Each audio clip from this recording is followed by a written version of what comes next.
asks Mary Crawford to be his partner for the first 2 dances of the night.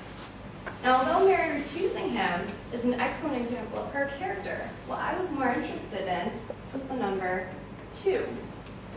For some time, I couldn't figure out why Edmund would ask for 2 dances at the beginning of the night. It would make a lot more sense to ask later on in the evening so he's remembered better. However, after looking into this further, I started to find something kind of interesting. Anytime one of Austen's characters has to dance with someone for 2 dances, I get pretty excited. Another example of this is found in Pride and Prejudice.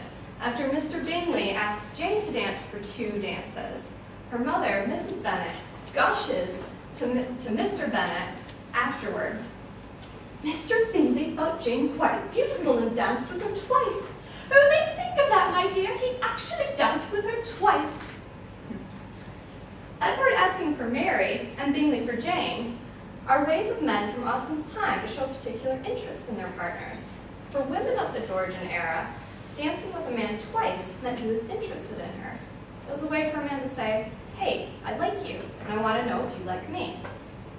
An equivalent of this in today's society would be asking for a second date. The first date, or dance, you quickly get to know each other on a surface level. But the second, you begin to show a particular interest in taking things further. I find this interesting because, unlike in today's society, couples of the Georgian era could not speak in private very often. They were constantly guarded by chaperones, who were generally married women, who were always watching the couples, making sure that the men didn't put the cart before the horse and ruin their young girls.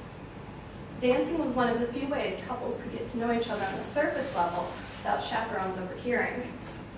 In Pride and Prejudice, once again, Elizabeth and Darcy learn about one another through dancing in some heated dance scenes. I don't mean heated as in sexy Latin dancing, but heated as in filled with loathing and scorn.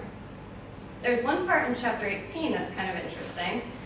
Darcy and Elizabeth are dancing around in a very awkward silence, and during their second dance, Elizabeth finally says, "It's your turn to say something now, Mr. Darcy.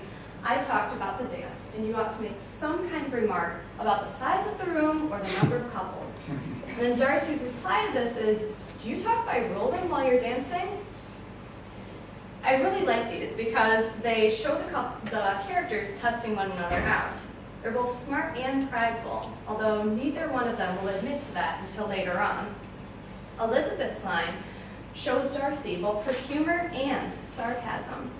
She's trying to talk to him by speaking in a joking manner, but at the same time, readers know that she's really just frustrated with him and wants to know why in the world he's interested in her. Darcy, on the other hand, is trying to figure out why he's attracted to the outspoken young woman. His line is a way of testing her patience.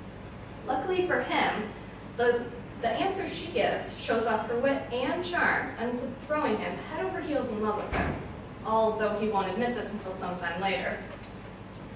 However, while dancing twice showed interest, dancing more than twice with one person was asking for trouble.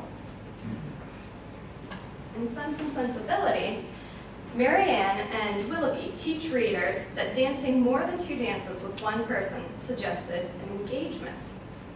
After the truth is known about Willoughby, the older sister, Eleanor, speaks to her younger sister about their supposed engagement. Marianne's reply to this is, "There has been no engagement." Eleanor's response to this shows that she suspected quite the opposite.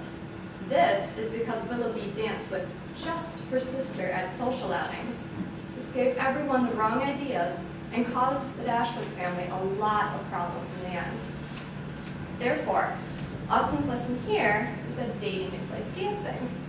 1 date or dance shows a brief interest or politeness. 2 dates or dances show particular interest, and 3 or more send up messages of future wedding bells.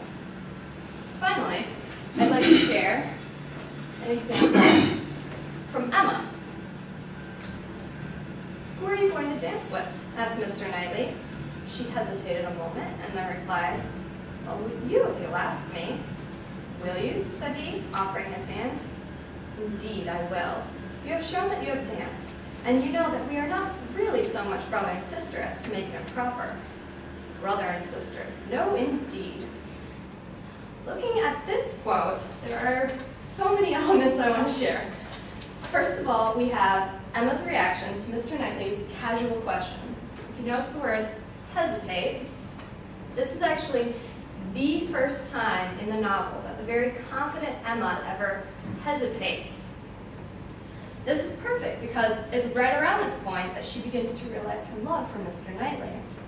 Furthermore, she also points out that she is waiting for him to ask her to dance. This is her way of showing Mr. Knightley she is interested in him, but she is waiting for him to take the lead. Allowing a man to be above her is huge for Emma.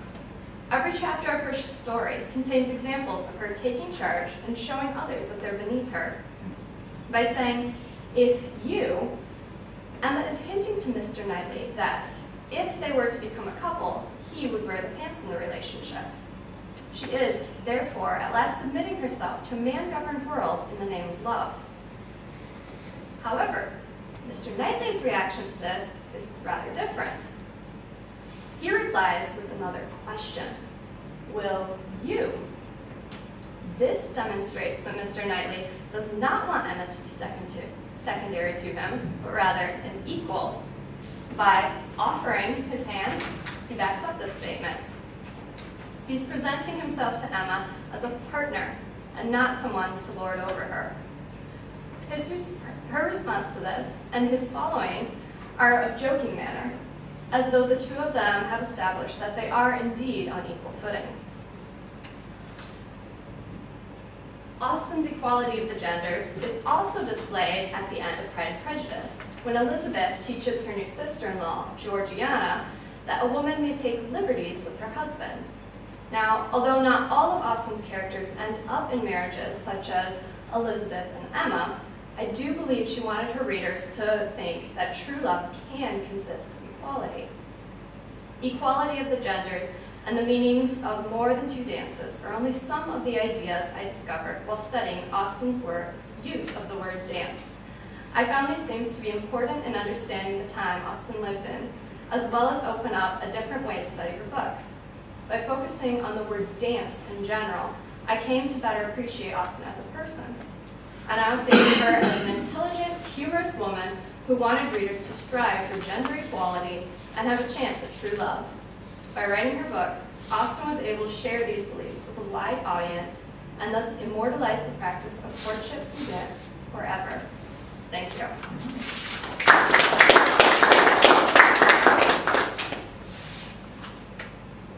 Questions? Comments?